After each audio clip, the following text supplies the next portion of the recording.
A tutorial on how to do a paired samples t-test in SPSS. This is using the same data from the previous module.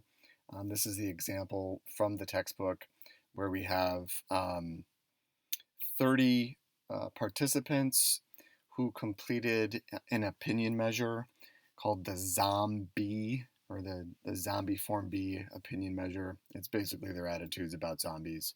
And so they did it at a first time, and then they did it at a second time. And the second time was after they went to a zombie sensitivity training. You'll see this variable here in the center. This is a nominal variable that just reflects whether or not they've been chased or never chased by a zombie. So with this tutorial, we're also not going to do anything with this variable, but we're just using this same data set. We used it last time, we'll use it this time, and then we'll use it in the next module as well. But we're not yet going to do anything with this middle variable. But what we're going to learn how to do is a paired samples t-test. A paired samples t-test is appropriate when we want to test the difference between two means, and these two means represent measurements that come from usually two different time points, where measures are taken from the same person. And so these are typically used in research designs where we have some sort of a pre-test and then a post-test. So we might measure people, say, before an intervention. So let's just say, like, we've got a therapeutic treatment and we want to know whether that reduces people's anxiety levels. So you measure people's anxiety levels, they then do the therapy, and then you measure people's anxiety levels a second time. It's also great to measure things like learning. So you give people an assessment that tests their knowledge, you see where they're at. They go through like some sort of a training or a learning or a class, and then you give them that same assessment after the class, and then what you hope is that they do better the second time around. And so you can compare the change. So in the first case, we want to see a change in terms of the reduction of anxiety. In the second example, we want to see a change in terms of an increase in knowledge.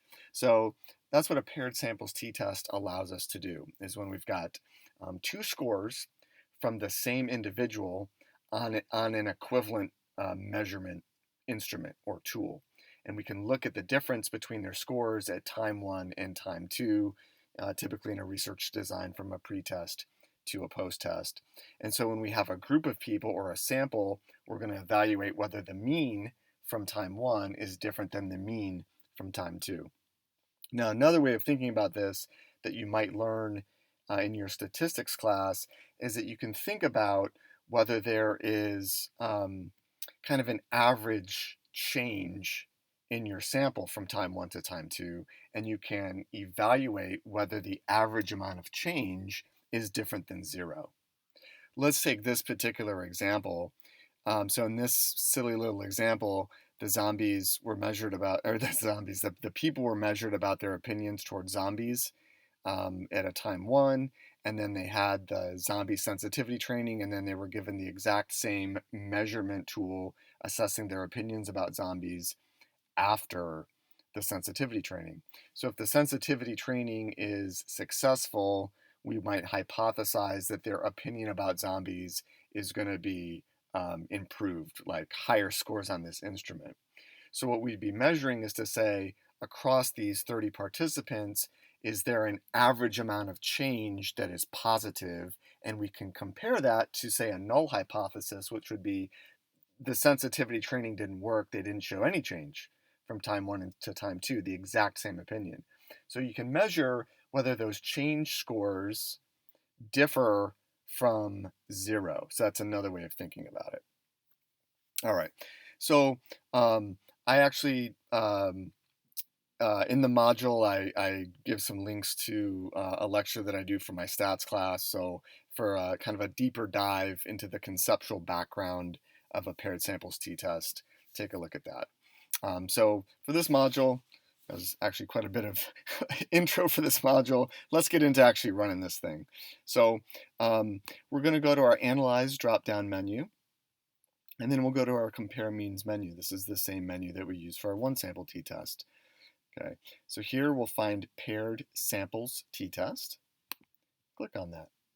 So what you'll see in this dialog box is that we've got variable 1 and variable 2. So this is, again, where we've got our pairs of variables. And very importantly, the variables need to be of the same measure. It's the same measurement instrument at time 1 and time 2. As the book says, and I should say as well, you can use the paired samples t-test for other applications, like using scores from two different people that have been matched or paired in some way. But the most common application is to look at a change from time 1 to time 2. So the first variable that we'll move in is our zombie opinion measure form B. This is before the sensitivity training, so we just highlight it and then move it over. And then automatically SPSS is going to make that variable 2 space kind of highlighted, and then we'll take our time 2 zombie measure and then move that in. Now, it doesn't really matter what you specify as variable 1 and variable 2. So I did the time 1 measurement as variable 1 and the time 2 measurement is variable 2. But what I'm actually going to show you a little bit later in the tutorial is it might be advantageous to actually flip that around in terms of your kind of interpretation and what the output is going to spit out. It really has to do with how SPSS calculates the t-test. And essentially, you can think of this as the numerator of the t-test equation. And so basically what you're specifying here is which mean is subtracted from the other mean. That's what's happening here. So you can do it either way. It doesn't matter. It's kind of arbitrary. I'll show you both ways. The only thing it's going to change is the sign of the mean difference and the sign of the t-test. All right. Options, just to click in here, you don't need to do anything with this. By default, SPSS is going to calculate a 95% confidence interval, which is what we want. It also specifies what we want to do with missing values. We don't have any, so don't worry about that. Okay, again, this bootstrap option, you don't need to worry about it. By default here, you should have the effect size estimate. I don't require that you use this, so you can deselect it if you want. However, it doesn't hurt to have it in the output. If you want to take a look at that and interpret it, I think it'll help reinforce some of the concepts that you get in your stats class. So go ahead and select that, and then just make sure you've got the default there. Okay, that's really all there is to it. All you have to do is specify which one's variable 1, which one's variable 2, and then decide which of your zombie measures you want to have as variable 1 and variable 2. That's it. Go ahead and paste it. And then we can play the syntax. You can of course just go OK, and you won't have to save the syntax. Now, I think this is where you get a lot of output, right? So SPSS gives you a lot of information, and this is kind of the critical thing is to be able to understand what all this output means. So our first output with our paired sample statistics is this is really just our descriptive statistics. We get our mean, our sample size, the standard deviation, and the standard error of the mean for each of our zombie measures. So we've got our time 1 measure and our time 2 measure. Okay, so just on this information alone, what we can see is that from time 1 to time 2, the average opinion about zombies went up on average. Okay, so on average among our 30 people, the average opinion was 10, okay, on this scale, and then that increased to 12.8. What we're trying to determine with this test is that a statistically significant amount of increase? That's what this test does. So here's the second box. We'll get into this more in further modules where we actually talk about correlation. So we haven't learned about correlation as a statistic yet. Very simply, all a correlation tells you is a relationship between two variables. So a positive number means that there's a positive association between two variables. A negative correlation means that there is a negative or inverse association between two variables. In the present problem, and a correlation can range from 0, which would be no correlation at all, to variables are completely not related at all, One variable has nothing to do at all with the other. And we could have a perfect positive correlation. A perfect positive correlation would be +1, and a perfect negative correlation, where one variable is exactly the inverse of the other, would be a perfect -1. So we can interpret the magnitude of this correlation at 0.988 as being very darn close to that perfect positive correlation of 1. So what does that literally mean with our zombie measures? It means that high scores at time 1 are matched with high scores on time 2, and that low scores on time 1 are matched with low scores on time 1, and middle scores go with middle scores. So what it really means for a paired sample t-test is it's kind of a matter of, did people respond to the sensitivity training in a pretty much a consistent way? Like, did the sensitivity training have a consistent effect? And we can pretty much see that, yes, that's the case, because people that were at time 1, the folks that scored the lowest on the opinion measure, this very strong correlation is telling us that they're also the ones that have the lower scores at time 2. And the people that had the highest scores at time 1 probably have the highest scores at time 2 as well. So you can think of this difference in the mean shifting from 10 to 12. So we can actually go to um, our mean difference. We can kind of think of like the extent to which that increase was kind of, oh cool, you might have seen that. I got a family happy hour coming up. Better hurry this up. You can see that increase is consistent across participants. All right. So now we got this box, and this is really our critical information to be able to say, all right, we've got a difference between time 1 and time 2, but do we have a statistically significant difference between those two means? So our mean difference, the difference between 10.2667 and 12.8, is captured right here. Now you'll see that negative sign. And so what that tells us is that when we were specifying what's variable 1 and what's variable 2, literally what SPSS did is it took 10.2668 minus 12.8. And that's why we got a negative number here. If I just would have reversed, which was variable 1 and which was variable 2, my mean difference would have been positive. So it's just the way that you choose to which one is variable 1 and which one is variable 2, which way it's going to subtract. I personally like to put my post measure, okay, the thing that happens second, like time 2 or my post measure, I actually like to have that be variable 1, because the way that SPSS is going to subtract, it's going to subtract variable 2 from variable 1. And so if I do I want to basically do post minus pre. Think of if we did it this way, or time 2 minus time 1.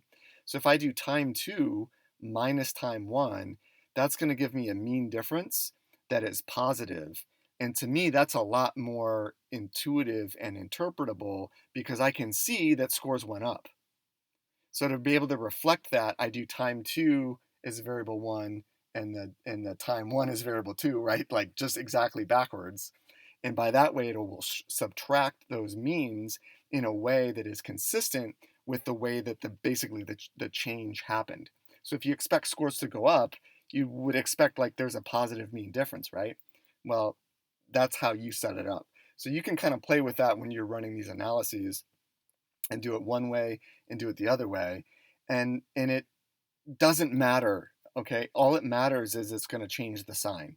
Your t-statistic, your significance level, exactly the same, unaffected. The only thing that's going to change is the sign, okay? So let's get to that t. So this is our t-statistic, and then our significance level. So the first place that I typically go when I do these tests is I look at the significance level, and that's the thing. That's the reason why we're running the test in the first place. Again, what we're looking for here is a number that is less than 0.05. We're looking for a number that is less than 0.05. If we have a number that is less than 0.05, we do have a statistically significant difference between the means. If we have a number that is greater than 0.05, we do not have a statistically significant difference between the means. as you can see, our significance level is less than 0.05. How much less? I'm not sure because SPSS cut off the number here. It rounded to that thousandth place, and so it cut off. So this could be, 0.008 or 0.009, or it could be something like 0.001. I don't know what it is, but we can say that it's some number that is less than 0.001. We don't know what it is, okay? So the probability of this result is not zero. It's just the probability of this result, assuming the null hypothesis is true, is something very small, less than 0.001. So don't ever say that the probability is zero. No such thing doesn't happen. Okay, it's just we have a very small probability. All we can really say is that we have a probability that is less than 0.001. We don't know. All right. How do we get that t? We get that t statistic by taking our difference between the means and dividing that difference between the means by the standard error of the mean difference. Okay, what is a standard error of the mean difference?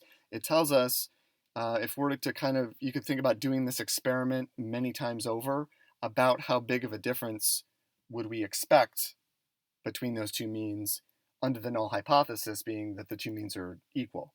Okay, so this tells us about kind of a reasonable amount of error that we would expect those means to be different. Okay, so just because of a random sampling process, okay, we would expect that if you just sample any two means, they're likely to be different by about that amount, which is not a lot, right? We'd only expect that those means to be different by almost 0.2, 0.2.